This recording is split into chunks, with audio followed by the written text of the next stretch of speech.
Meaning of geranium. Geranium. Geranium. Geranium. Geranium.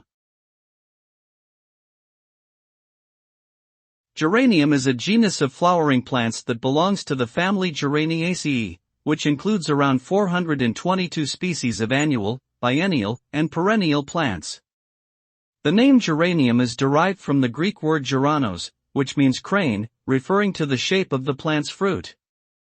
Geraniums are prized in horticulture for their attractive flowers, which come in a range of colors, including pink, purple, and white.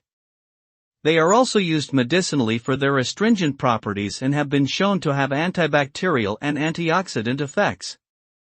Overall, geraniums are valued both for their aesthetic and therapeutic benefits.